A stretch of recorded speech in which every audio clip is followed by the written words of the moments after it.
Hi, this is Alyssa Hundley, and this is my presentation on numeric and associative arrays.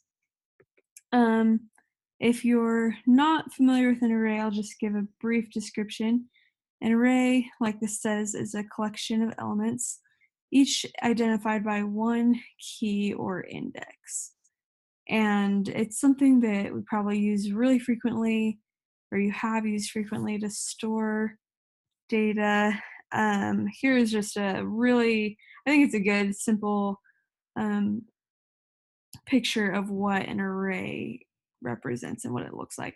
So we have this array that is, the size of this array is 5, meaning that it can hold 5 different elements, and then the indexes or indices, I guess, start at 0 here, especially numeric arrays, and they go 0, 1, 2, 3, 4. So you can have these 5 different elements stored at each of these indexes.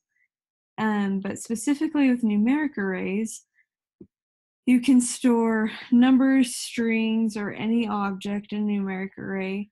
The index is represented by numbers, so kind of like this last example, your index is going to be a number and they start at 0. They always do. So I'm just going to give a brief example of that. Here we have in PHP, and I'm not as familiar with PHP and the syntax of everything, but I'm just going to explain this briefly. We have this array and we're calling it numbers here. And then we're telling it that the array elements are going to be 1, 2, 3, 4, and 5.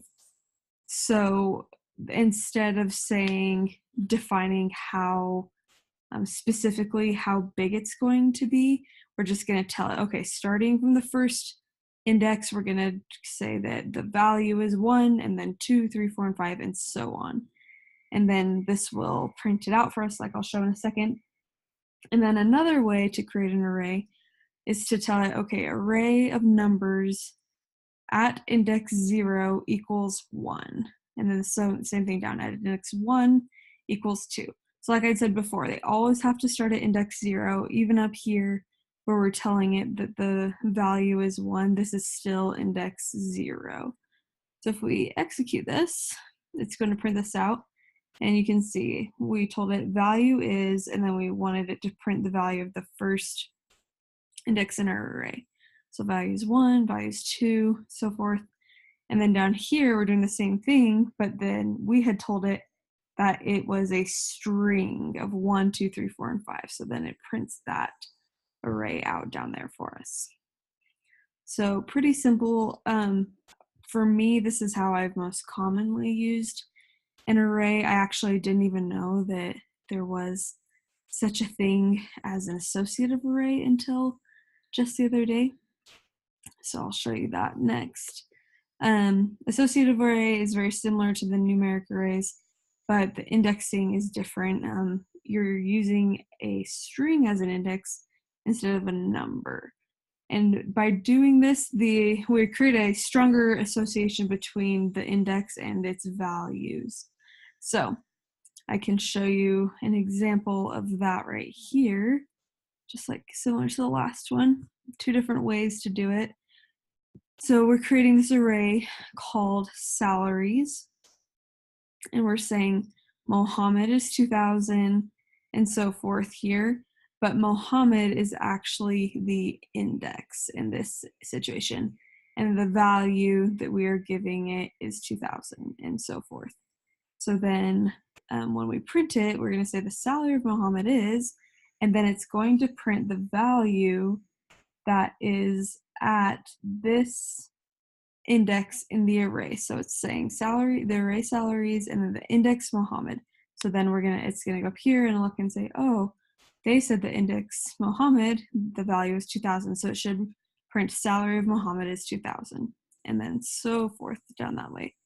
And then this other way that you can do it is kind of like last time where we're just saying salaries, array salaries at index Mohammed equals, and then we're going to tell it that that value is high, and then medium and low for these next 2. names. And then when they print it out, it's going to be the same thing. Salary of Muhammad is, and then it's going to search for, in this array salaries, at index Muhammad, what is it? And here we know that it's high. So I'm going to execute that. And there we can see it. Salary of Muhammad is 2,000, like we had said. And then down here, salary of Muhammad is high. So it's two different ways to create these arrays. You end up with the same result either way, just whatever works better for you.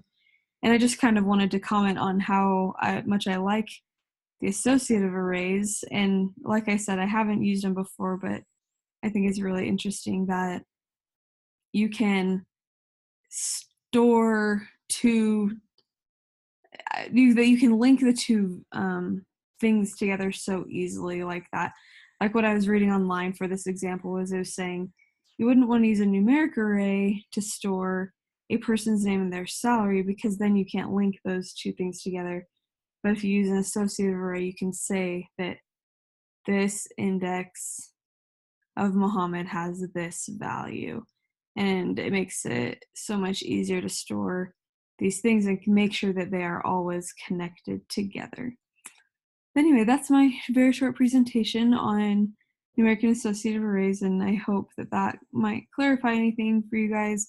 And if you have any questions, feel free to leave me a comment, or if you have some way to improve this presentation, if I missed something or if I said something wrong, please let me know. But from what it seems like there's a pretty simple concept, but is also very, very important. Anyway, thanks so much for watching.